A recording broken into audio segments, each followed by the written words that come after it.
Comment créer une macro avec saisie de paramètres dans FreeCAD? Bienvenue sur Question CAD.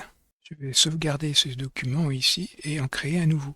Donc j'appuie sur CTRL S, je sélectionne tout ici et j'appuie sur CTRL C.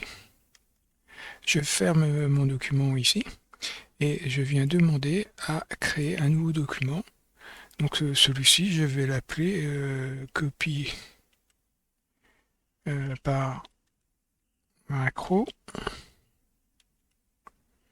Et j'ai beaucoup d'imagination, donc je vais mettre paramétrer. Voilà, mettez absolument le titre que vous voulez, hein. Je clique sur OK. Et j'agence à nouveau ma fenêtre ici. Et je viens coller CTRL V. Et je sauvegarde. J'ai un peu modifié la fonction, donc je vous la représente comme elle est maintenant. Elle est un peu mieux documentée ici. Et j'ai mis des prints régulièrement pour montrer ce qui se passe.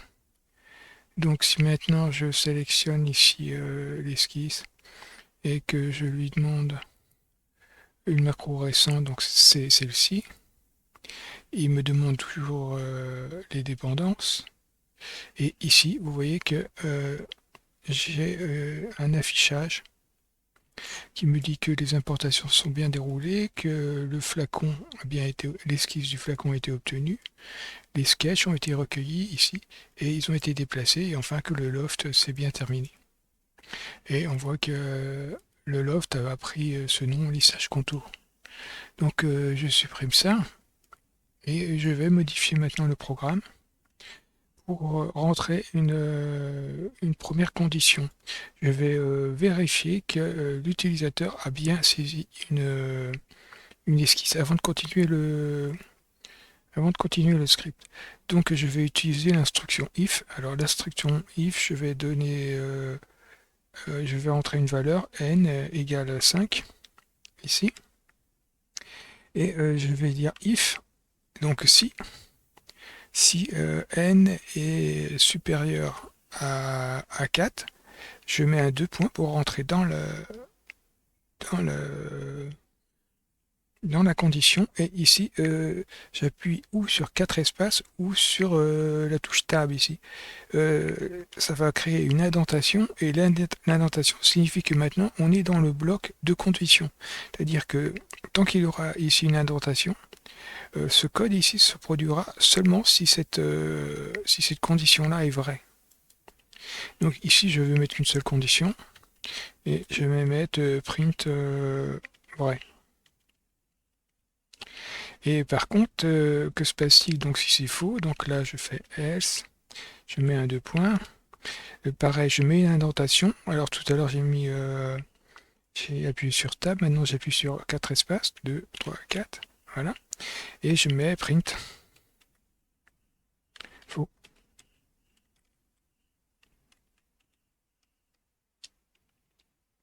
J'appuie à nouveau sur Entrée pour sortir de la boucle. Et il me dit évidemment que c'est vrai. Maintenant, je vais changer la valeur de n et je vais lui mettre 7.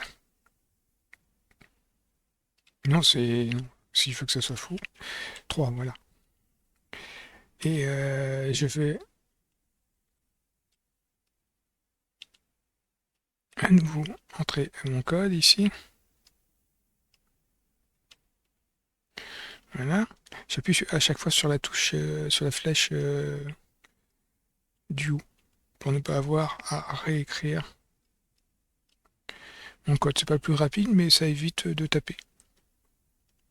Et évidemment, là, la condition n'est plus valide. Donc, if permet de décider dans quel sens on oriente le programme. Donc ici, je n'ai qu'une seule condition, qu'une seule exécution de code, mais je peux avoir 30 exécutions de code. C'est ce qui va se passer d'ailleurs ici. Ici, je vais venir à la sélection ici, pour savoir si il y a eu une sélection. If sélection. Alors, la sélection est une liste. Donc si la liste n'est pas vide, on exécutera ce code-là. et on va jusque là, et j'appuie sur Tab pour tout décaler. Et je fais un else, et je retourne ici, et je vais mettre un print.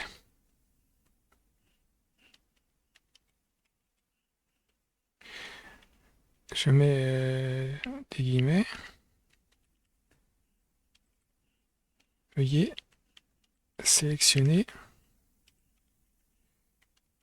une esquisse. Voilà. Et je vais tester le programme avec ou sans sélection. Donc, je vais tout de suite tester le programme sans sélection.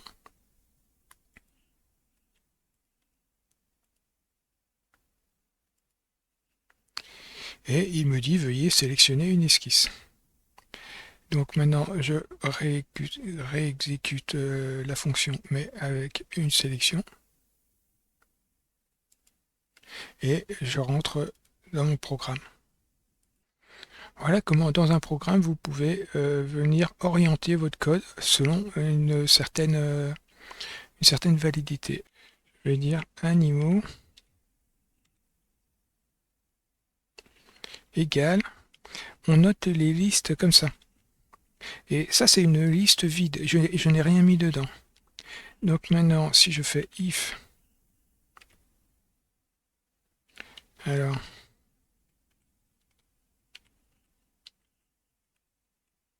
if animaux,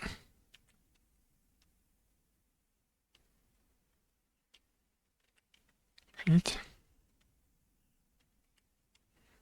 Alors pour l'instant je vais juste mettre vrai.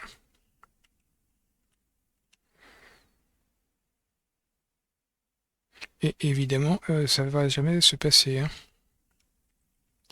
Else, print.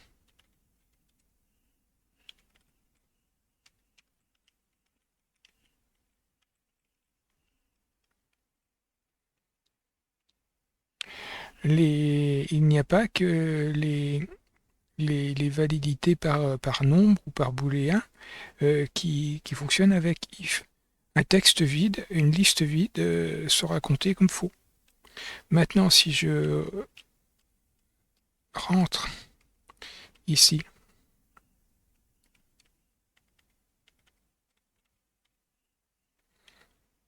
trois éléments dans ma liste, et je vais mettre chien,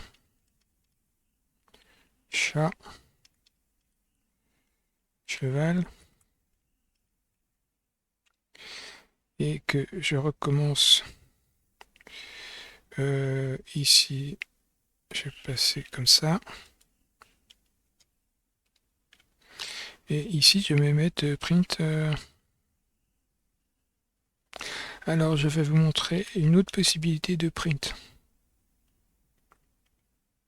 Print, ici je peux mettre donc du texte, hein, et je vais dire ici le premier animal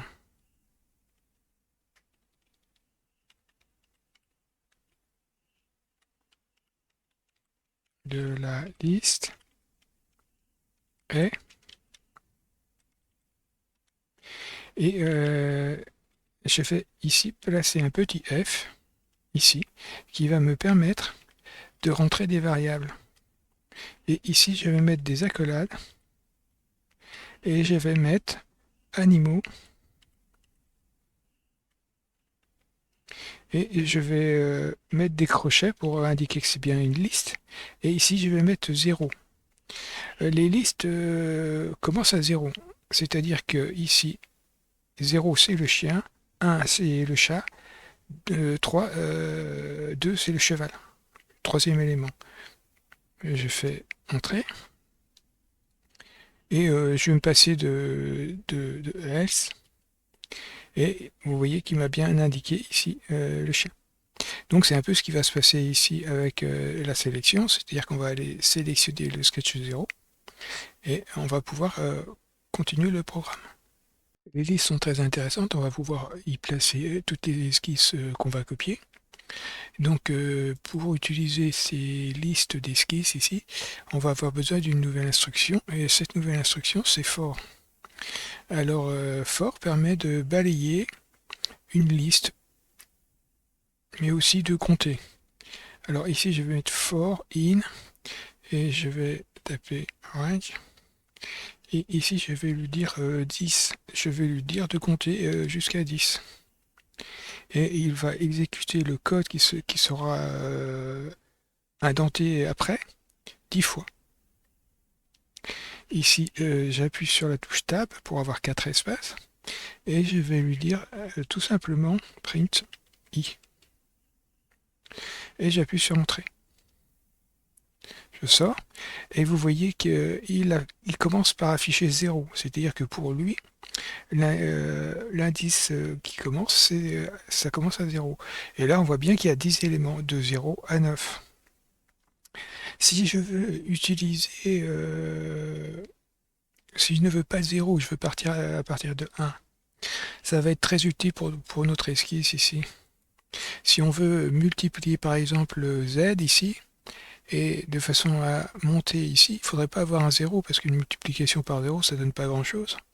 Et donc ici je vais réutiliser celui-ci et là je vais lui dire de commencer à 1, je mets une virgule et là je vais lui dire plus 1, enfin je vais écrire 11 tout simplement, hein. Voilà. Voilà, et je lui dis print i. Ici maintenant il commence à 10. Et il y a une autre instruction qui est intéressante aussi. Je vais lui dire for in et je vais lui dire animaux. Alors comme ça va pas marcher. De mettre ici le nom. Je vais dire for animal.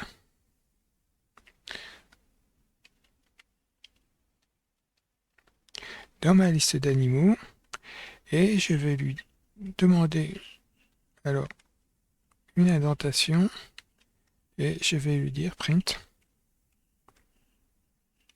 animal. Animal va devenir chaque élément de la liste. Et vous voyez qu'ici, il imprime au fur et à mesure le nom de la liste ici. Il y a une dernière instruction qui est très intéressante aussi. C'est que ici, je vais utiliser l'indice. Ici, je mets une virgule. Et ici, je répète animal. Et je lui dis à nouveau in. Et ce coup-ci, j'emploie la syntaxe énumérate. Oui. Et ici, je vais lui dire que c'est animaux. J'appuie, je mets les deux points, j'appuie sur Entrée, je décale. Et ici, je vais lui dire print. Alors, je ferme la parenthèse, je la réouvre. Ici, je vais mettre un F. Et je vais dire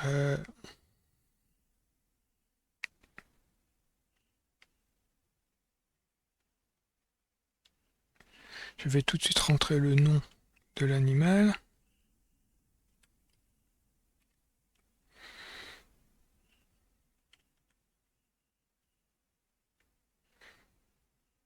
Et ici, je vais mettre un I.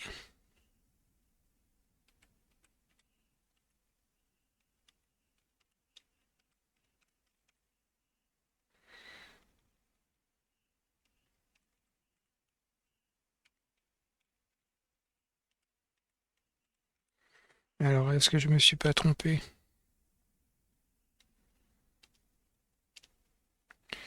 Non, ça va. Vous voyez qu'ici, il commence par dire que c'est le 0. Donc, pour bien faire, j'aurais dû ajouter un plus 1 pour avoir le premier animal. Maintenant, on peut donc utiliser les listes. Donc, sous le déplacement des esquisses, ici, j'ai placé ce nouveau code.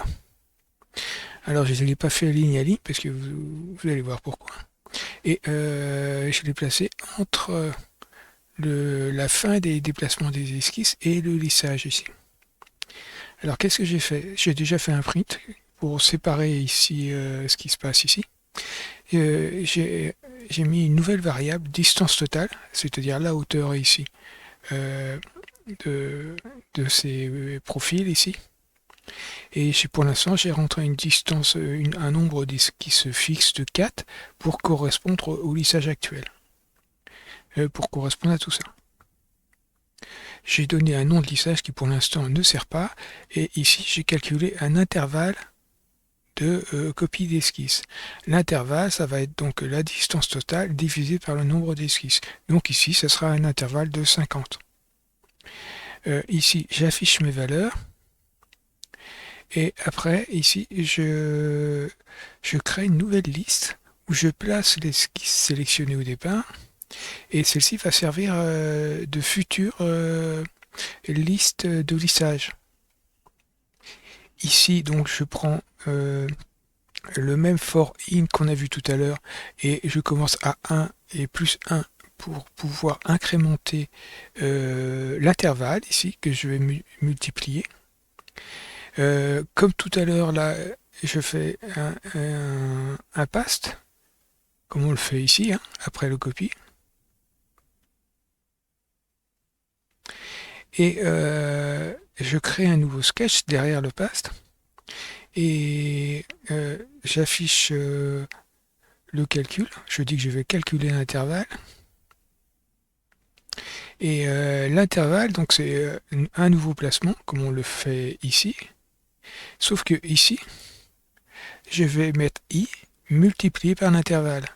Donc comme ça, j'aurai 50, 100, 150, 200. Donc c'est ce qui va se passer ici. Et après, j'ajoute le nouveau sketch à la liste de lissage. Donc pour l'instant, c'est tout ce que je fais. C'est-à-dire qu'après, le lissage, lui, continue son chemin et il utilise ici cela. Donc on va déjà tester comme ça et après, on va essayer de faire un deuxième lissage avec ces esquisses créées ici. Donc je viens sélectionner mon contour et non là je suis dans part et je lance la macro. Je lui dis sélection d'origine et vous voyez que bon comme d'habitude mon lissage a fait le job ici et ici je viens masquer les esquisses créées habituellement et on voit les esquisses nouvelles. Les esquisses nouvelles, on voit bien que celle-ci est à 50, celle-ci à 100, celle-ci à 150 et celle-ci à 200. Donc a priori, on peut venir les ajouter au lissage. Donc je vais supprimer tout ça.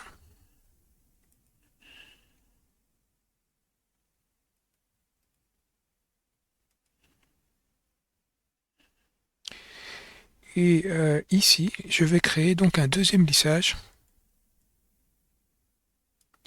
Et je vais mettre aussi un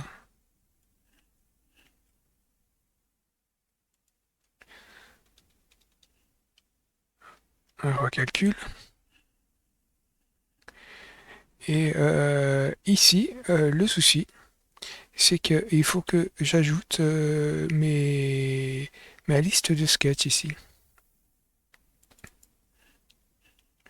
Donc ici,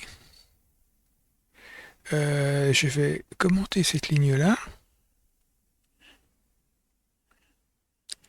Et je vais écrire, alors,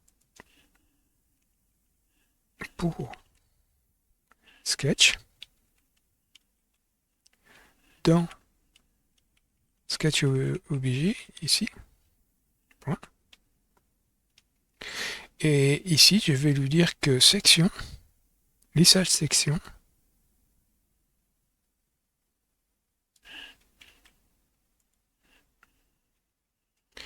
et là je mets un petit plus et un égal, et je vais lui dire que c'est égal à sketch, c'est-à-dire que je vais ajouter mes sketchs, la liste de mes sketchs ici, à la section. Donc théoriquement, ça devrait, si j'ai pas fait de bêtises, créer un second lissage. Pour que ça soit valable, il faudrait peut-être que j'encadre mon sketch ici avec une syntaxe de liste. J'appuie sur CTRL S et je vais tester ici. Ici, je sélectionne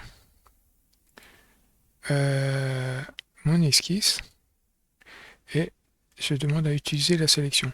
Et j'ai bien 2 lissages. Donc ça, c'est le lissage habituel. Et ça, c'est le nouveau lissage qui a été fait avec la boucle for. Donc on se rend compte que ça fonctionne plutôt bien. Alors, je vais supprimer ces 2 lissages.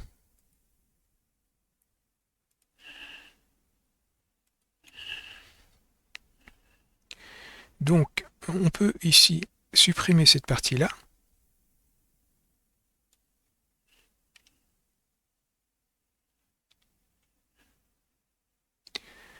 Supprimer ce recalcul ici.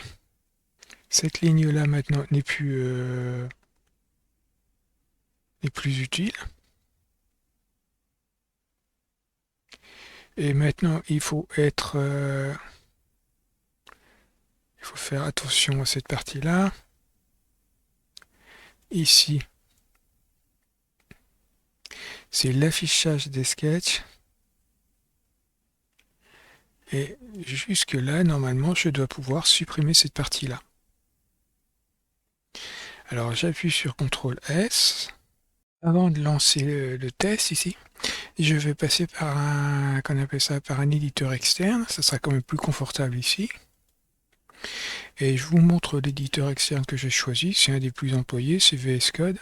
Il est gratuit. Et pour moi, il va me signaler la moindre de mes erreurs.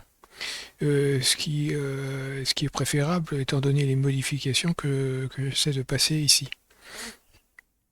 Donc, mais ça change pas grand chose, sauf que ici j'ai renommé ma macro PY et que je l'édite ici quoi. Et ici je la lance de la même façon. Donc je sélectionne ici mon esquisse et je la lance, sauf que ici c'est PY. Et ici c'était macro. Voilà. Je sélectionne l'esquisse de départ et cette fois-ci je n'ai plus les esquisses habituelles et je n'ai qu'un seul lissage ici. Donc le test a fonctionné.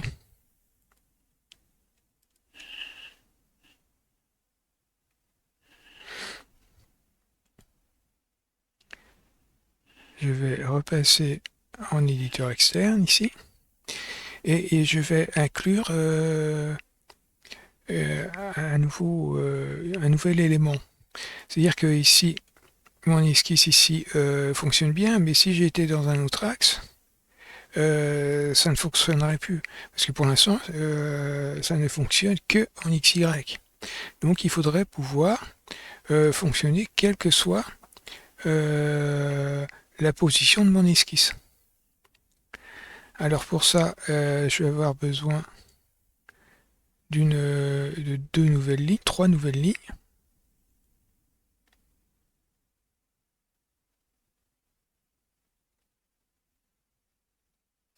Et je vous les explique ici. Ce sont ces nouvelles lignes qui vont permettre ici de calculer la normale de mon esquisse ici. Normale locale ici va multiplier le vecteur de l'esquisse par celui-ci. Et on aura la normale. Alors vous avez tout ce petit blabla qui va vous expliquer ça mieux que moi. Et je vais venir le coller. Alors à peu près ici.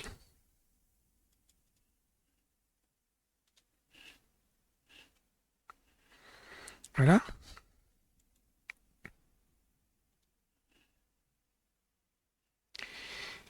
Et Je vous laisse le lire, ce texte-là, et je vais le supprimer quand même parce que ça fait quand même beaucoup de texte. Voilà.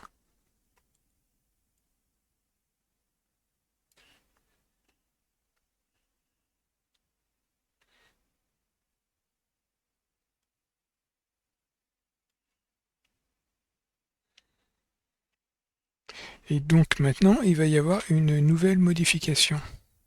C'est que ici, je vais utiliser le vecteur de décalage ici. Donc je vais ajouter cette ligne-là, ici, ces deux lignes-là en fait, parce qu'elles vont remplacer les premières ici. C'est-à-dire que ici, je calculais simplement par rapport à i, et maintenant je vais calculer quelle que soit la normale de l'esquisse.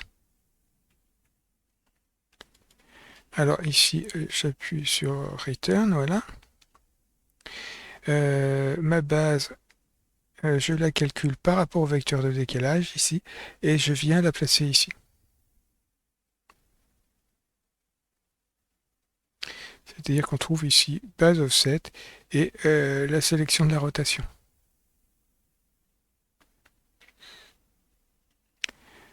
Je sauvegarde et je viens tester tout ça.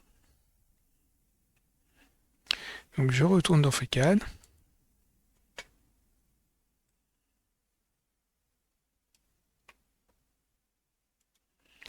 Et je viens tester ces trois lignes. J'utilise la sélection d'origine et tout s'est bien passé. J'ai sauté l'explication sur cette ligne ici. Ici, donc, c'est ma liste d'esquisses de lissage ici. Et je vais venir vous expliquer ce qui se passe ici. Donc, si je reviens à ma liste d'animaux ici, j'ai fait un petit test et ma liste d'animaux s'est enrichie ici d'un nouvel article. Maintenant, je vais en ajouter un dernier. Et là, quand j'appuie sur A, vous voyez qu'il m'affiche Append.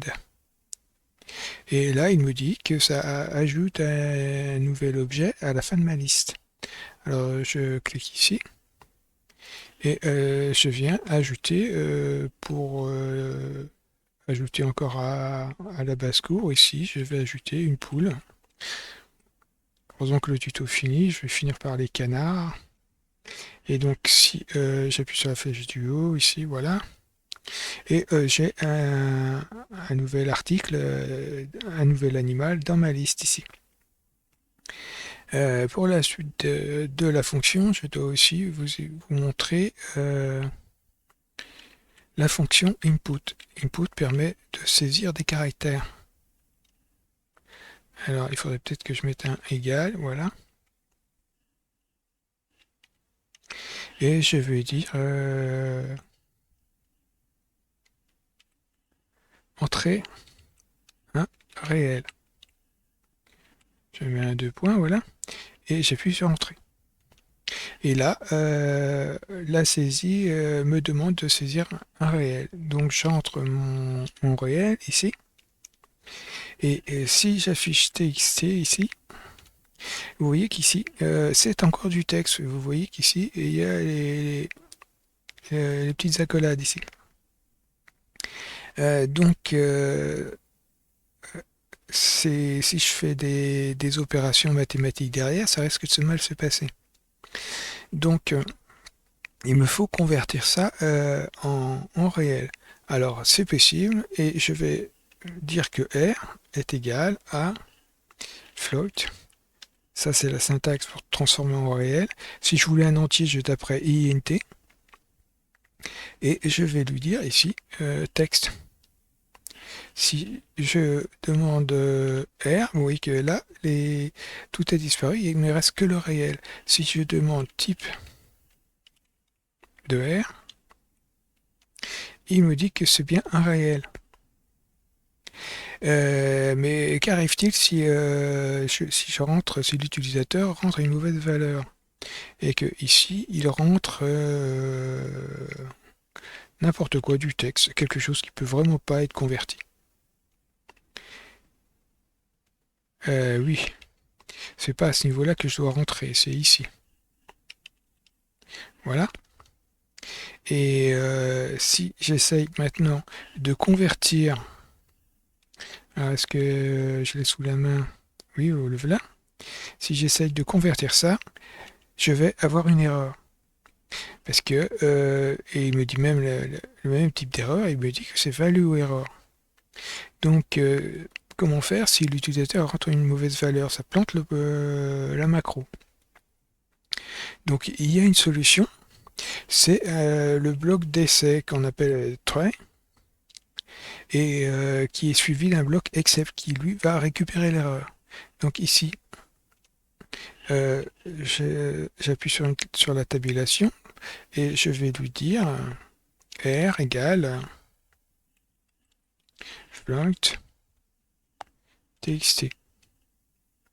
J'appuie sur retour et ici je vais mettre la récupération.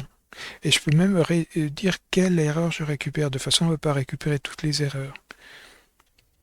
Là, je tape value error, c'est-à-dire celle-ci.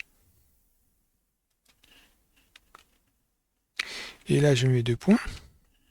J'appuie sur la tabulation et là je vais dire à l'utilisateur qu'il s'est trompé et qu'il faut entrer un réel.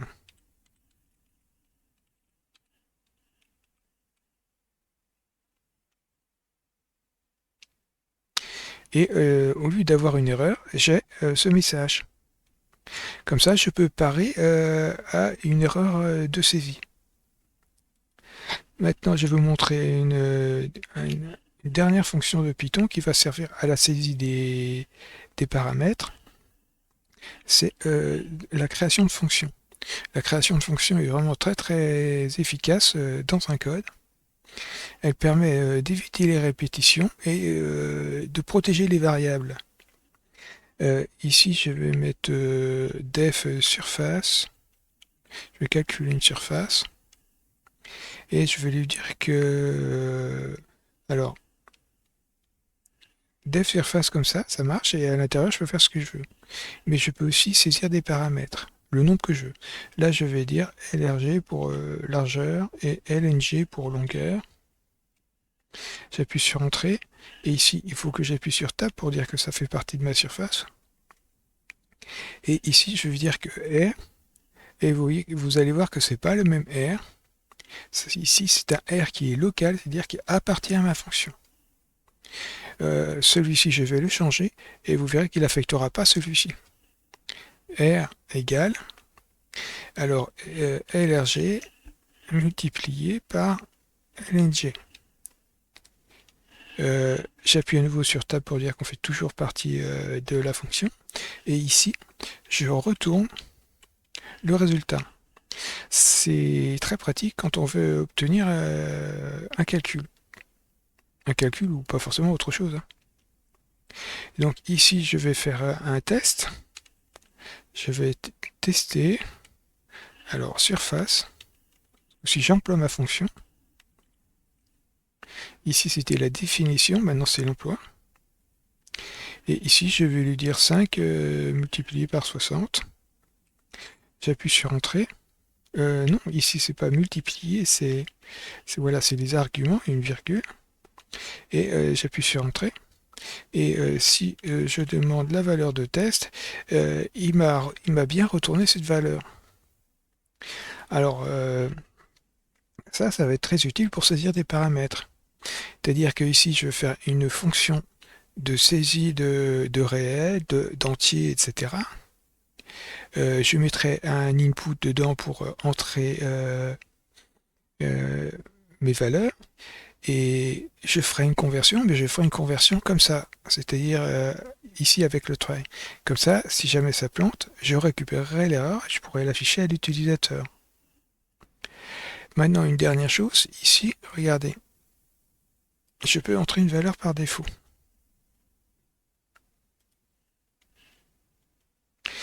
Ici, je vais indiquer à l'utilisateur, là c'est du texte, hein, c'est que du texte, c'est pour signaler à l'utilisateur que s'il ne rentre rien, la valeur txt sera 200. Et pour faire ça, c'est simple, je vais dire OR, vous vous souvenez de la fonction OU, et ici, je vais mettre 200. C'est-à-dire que si l'utilisateur ne rentre rien, ici, ça sera nul, ça sera un texte vide. Un texte vide en test simple, ça veut dire faux. Et donc, si c'est faux, OU va prendre le relais ici, et ça sera cette valeur-là qui va être utilisée. Donc, avec cette formule-là, je peux rentrer une valeur ou utiliser la valeur par défaut. Ici, je ne rentre rien, j'appuie sur Enter, et si je fais TXT, TXT est égal à 200 en texte, hein, il faut toujours convertir. Voilà. Ça fait beaucoup d'un coup, mais vous allez voir que ça va être très pratique. Je vais maintenant donc tester toutes ces fonctions. Donc je vais remonter ici et je vais coller une fonction que j'ai préparée. Et je viens la coller ici. Et cette fonction, donc, c'est ce qu'on a vu tout à l'heure. C'est-à-dire ici une création de fonction avec def ici. Ici deux paramètres, le prompt, c'est-à-dire le message que je veux saisir, et la valeur par défaut. Ici, je lance un input. Alors S, c'est pour string. Hein. Input, c'est mon entrée. Ici, j'ai mis un petit F avec, les guillemets de façon à pouvoir placer des variables ici. Donc la variable, ça sera mon message. Et ici, la valeur par défaut. Et donc, si l'utilisateur n'appuie rien, ici, j'indiquerai la valeur par défaut. Ici, je tenterai de convertir. Si ça se passe mal, ça se passera, on ira ici. Mais si ça se passe bien, je retourne la valeur. Comme on est dans une fonction, on sortira d'ici. En retournant la bonne valeur. Si ça se passe mal, on affiche à l'utilisateur que ce n'est pas une valeur numérique et on lui dit qu'on retourne la valeur par défaut. Et ici, on retourne la valeur par défaut. Alors, c'est-à-dire qu'il y a deux possibilités, trois.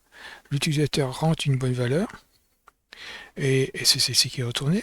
L'utilisateur appuie sur Entrée, et à ce moment-là, c'est la valeur par défaut qui est saisie. Et l'utilisateur, troisième possibilité, rentre une mauvaise un mauvais texte, et à ce moment-là, c'est la valeur par défaut qui est saisie aussi. Dans tous les cas, on se retrouve avec une bonne valeur. Je fais un peu de place ici, et ça, je préfère venir le déplacer plus bas, parce qu'on va avoir la fenêtre de dépendance ici qui va demander quelle esquisse, etc. Donc ça, je vais le déplacer juste avant la boucle for, ici juste avant les copies. Et je vais le placer là. Alors, je vais faire un return pour ne pas tout mélanger. Je fais CTRL S et on va tester cette nouvelle fonction ici. Donc, je me retrouve dans FreeCAD. Je sélectionne ici mon esquisse et je viens lancer la nouvelle version. Ici, il me dit que les importations sont bien placées, qu'il a bien eu contour, et il me demande d'entrer une valeur. Je vais rentrer une valeur différente de celle-ci, je vais dire 185. Je vais peut-être pas rentrer des dixièmes, non, je vais arrêter là. Et par contre, je peux indiquer que c'est un réel. Et j'appuie sur Entrée. Utiliser la sélection d'origine, oui. Et on voit qu'en effet, il s'est arrêté à ici à 180. Il n'a pas terminé le lissage. Je supprime ce lissage et je vais tester les deux autres possibilités. Je relance.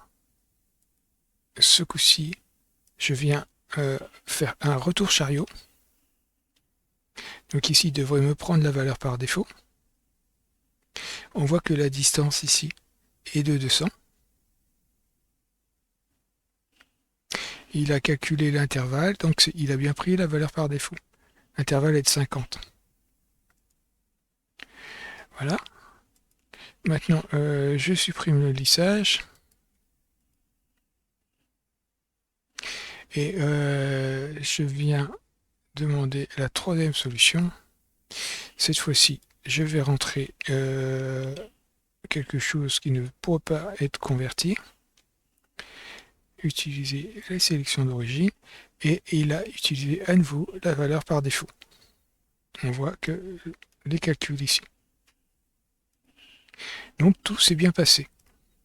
On peut améliorer la saisie réelle encore. Je vais vous montrer une instruction qui permet d'augmenter, d'améliorer la fonction. Donc ici, je vais dire i égale à 1. Et je vais entrer la boucle while. La boucle while, c'est tant que.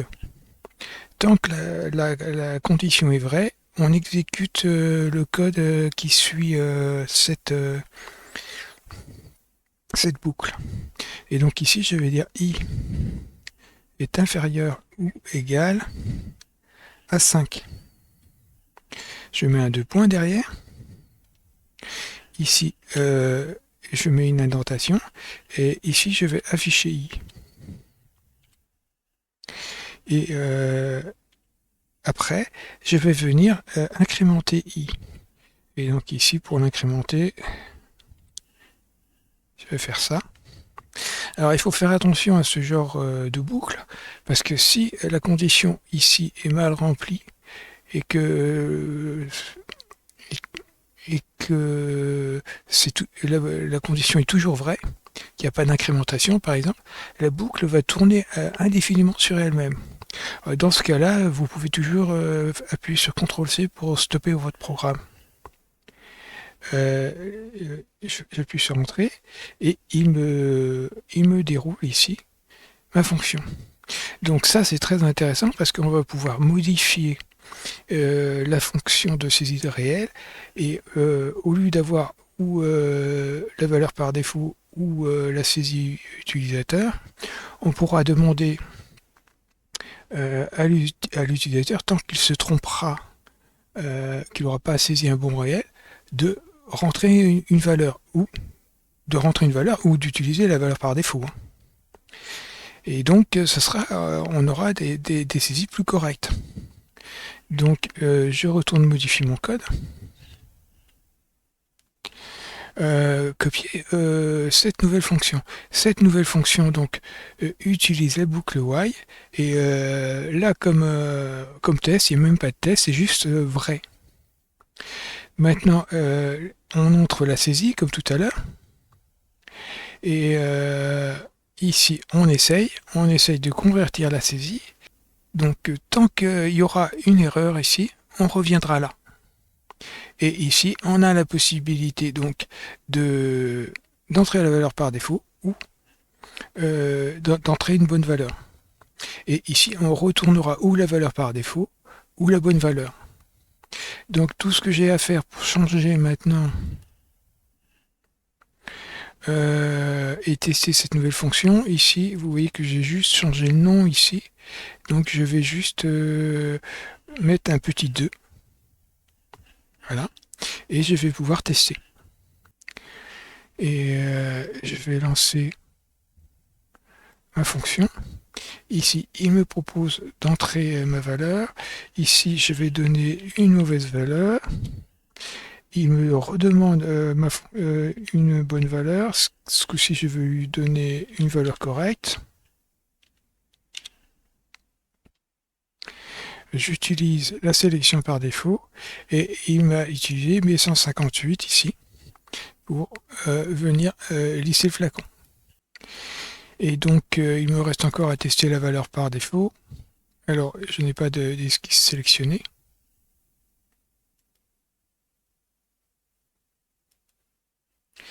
Et ici j'entre un retour chariot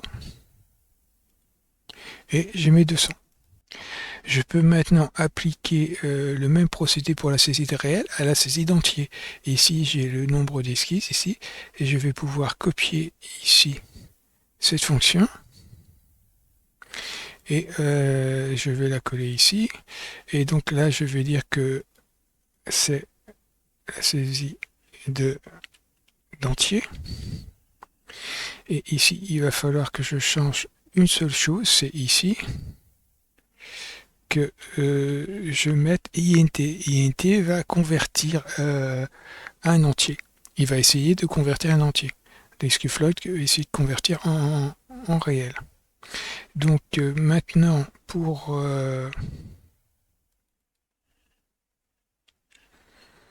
utiliser le nombre d'esquisses ici, je peux venir ici utiliser mon prompt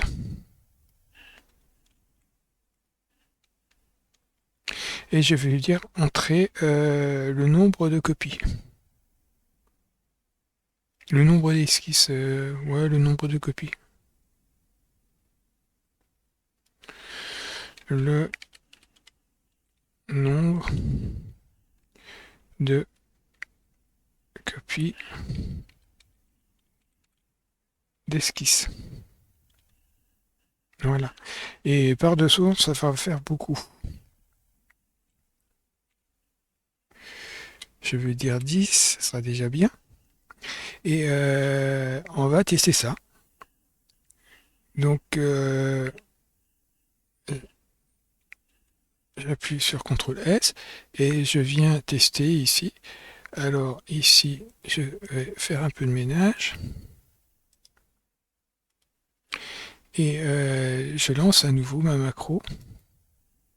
Alors, le nombre d'esquisses, la distance, je vais dire 190. Et le nombre de copies, je vais dire 10. Vous voyez que ici, j'ai oublié de mettre un /r ou un /n, et en fait, ça aurait été préférable de le mettre ici. Et ici, donc ici, vous avez vu que j'ai fait un retour chariot, et donc utiliser la sélection d'origine. Alors, ce qui s'est passé, c'est qu'il a utilisé ici les 190 esquisses. Il a utilisé mon prompt. Alors, c'est le risque avec ce type de... qu'on appelle ça? Avec ce type de saisie. Alors, je vais masquer contour ici. Je vais masquer profil. Et voilà. Et il va me rester que les 200 esquisses ici. Alors a priori j'ai du mal à les sélectionner, donc je vais dire sélection par boîte et je vais dire sup. Alors il me faut maintenant améliorer mon texte ici. On voit que ici je dois utiliser un... Alors je ne sais pas ce qui va marcher, je vais mettre CTRL N et CTRL R. Comme ça, je suis sûr qu'un des deux fonctionne.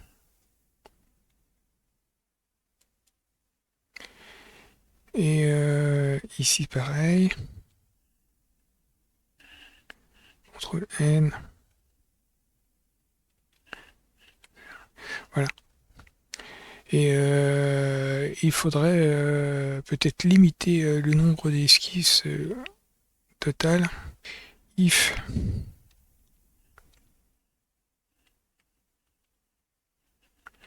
alors nombre d'esquisses supérieur à 100, je vais dire que nombre d'esquisses égale 10. Je vais limiter la casse. Voilà.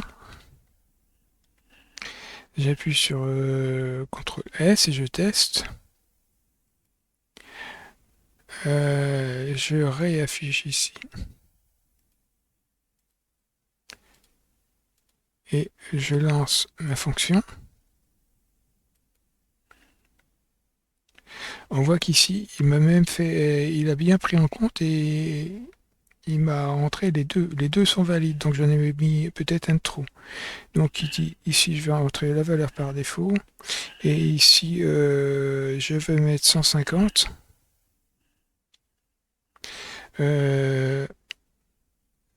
J'utilise nombre d'esquisses 10, vous voyez que ça a bien fonctionné. Utiliser la sélection d'origine et je n'ai que 10 esquisses, donc j'ai une j'ai une limitation. Il reste une dernière fonction de saisie à entrer ici. Ça serait maintenant le nom de l'esquisse. Donc on aura comme ça une saisie réelle, une saisie d'entier et une saisie de texte. Donc ici, je vais juste copier cette ligne ici. Et je vais dire saisie texte. Et j'appuie sur Entrée. Et je vais venir copier ici cette ligne ici. Et la placer là. Le gros avantage de texte, c'est qu'il n'y a pas vraiment de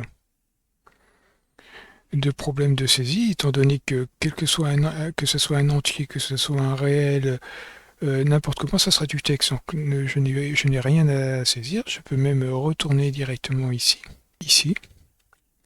return, saisie. Voilà. Et ici, il y avait donc le lissage ici. Donc je vais utiliser saisir texte. Et ici, alors j'ouvre une parenthèse. Ici, il faut que je rentre un prompt. Et le prompt, ça va être entrer un nom de lissage. Entrer le nom du lissage. J'ai encore fait une faute. Et par défaut, ce sera lissage. Alors, ça sera pas tout à fait lissage. Ça sera lissage plus... alors, le nom de l'esquisse, c'est... si je me souviens bien, c'est Sketch Selected. Et ici, je vais lui dire... Alors, ça ne sera pas le nom de FreeCAD, mais le nom utilisateur, donc c'est label. Et je vais tester si ça fonctionne maintenant, ce dernier paramètre. Je sélectionne l'esquisse et je lance. La distance, je vais dire 190. Les copies, je vais dire 7. Et le nom du lissage, là, ici, j'ai dit 7, mais en fait, il y avait les autres avant, et ça fait 180 907 là. Donc heureusement que j'avais mis une limite, parce que ça aurait été très long à calculer. Donc lissage contour, c'est le nom par défaut, ça me convient plutôt bien. Et j'appuie sur Entrée, et il va me rentrer ici 10 copies. Alors par contre, c'est quand même lissage contour, mais c'est un effet du hasard, parce que je n'ai pas utilisé... Enfin non, pas un effet du hasard. Et il faut que ici, j'utilise cette variable-là, ici.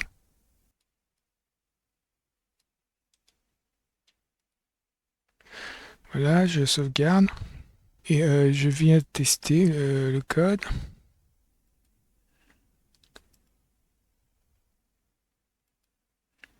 Alors, il me demande d'entrer une valeur, je vais dire 120. Vous voyez qu'ici, si je veux rentrer les bons paramètres, il faut que j'efface avec le retour chariot, donc c'est vraiment pas une saisie recommandable, hein. Je vais vous montrer ce tuto, c'était pour vous montrer toutes les possibilités qu'offre Python. Donc, entrer le nombre de copies, je vais dire 7.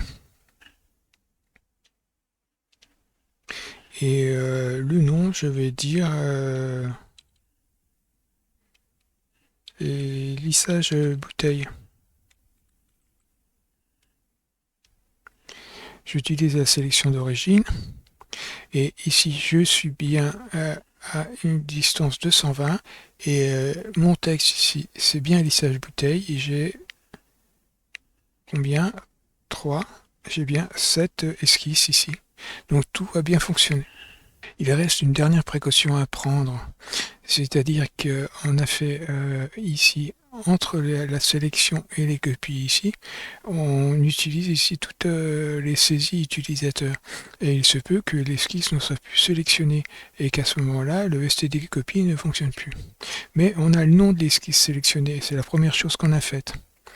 Donc ce qu'on peut faire ici, c'est venir copier cette ligne ici, la placer là. Ici, on efface la sélection s'il y en a une. Et après, on vient utiliser cette ligne-là, CTRL X, et je viens la placer ici. Et j'enlève ce dièse, voilà. Et ici, j'ajouterai le nom du document, docname, et le nom de l'esquisse sélectionnée. Donc j'efface les sélections qui peuvent avoir eu lieu entre temps, j'ajoute la sélection qui nous intéresse et je lance les copies. Je vais faire CTRL S et tester tout ça. Donc mon esquisse est sélectionnée, je supprime tout ça et je relance la macro. Nombre de copies, je vais dire 195. Ici, je fais bien le retour chariot et je vais dire 17 copies. Et le nom, je vais lui dire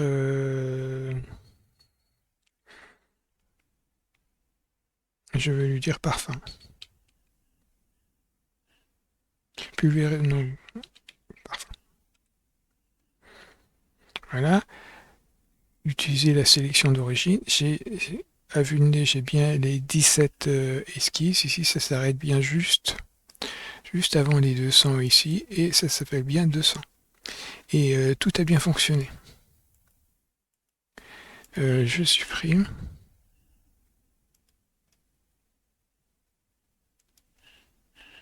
Et je vais tester en changeant la sélection. Donc je relance ici ma macro. Ici je suis à 200. Et ici l'utilisateur a cliqué ailleurs. Donc là j'ai changé ma sélection. Ici je lance 180. J'utilise le retour chariot et je veux dire 5 copies. Et je suis vraiment court d'inspiration. Je vais revenir à flacon. J'utilise la sélection d'origine. Et ça a bien fonctionné, malgré que j'ai changé la sélection. On a toujours les mêmes importations ici. On récupère notre document. On dit qu'on a bien récupéré notre document. On obtient la sélection d'esquisse. On l'a capturé ici. On pourrait faire mieux, on pourrait ici vérifier que l'esquisse est bien un sketch. On fera ça plus tard. On affiche l'esquisse ici. Donc là, on a une saisie de réel. Bah, celle-ci, peut-être que je peux l'enlever, hein, vu qu'elle n'est plus du tout utilisée. Ici, je peux supprimer ici et venir ici, dire que c'est saisie de réel. Ici, j'ai bien une saisie de réel, une saisie d'entier et une saisie de texte. Donc on a à peu près les trois possibilités de saisie en console. Et ici, on a rentré des calculs en fonction de ces paramètres. Et on a mis une boucle ici qui utilise les paramètres entrés. De la même façon, ici, on a fait une deuxième boucle ici pour utiliser les sketchs utilisés là. Donc, vous avez vu que même s'il y avait 190 esquisses, ces 190 esquisses ont été lissées. Je mettrai le lien de ce code dans la page sur la saisie des paramètres. et je le mettrai ici en affiché plus et vous trouverez le lien là. Dans la prochaine vidéo, je vous montrerai comment utiliser des boîtes de dialogue pour entrer les réels, entrer les entiers et les textes. Ce sera beaucoup plus facile, il y aura beaucoup moins de risques d'erreur comme il y a ici, et c'est surtout beaucoup plus pratique. Merci d'avoir regardé cette vidéo, j'espère qu'elle aura été utile pour vous. Si c'est le cas, n'hésitez pas à liker, partager autour de vous ou à vous abonner.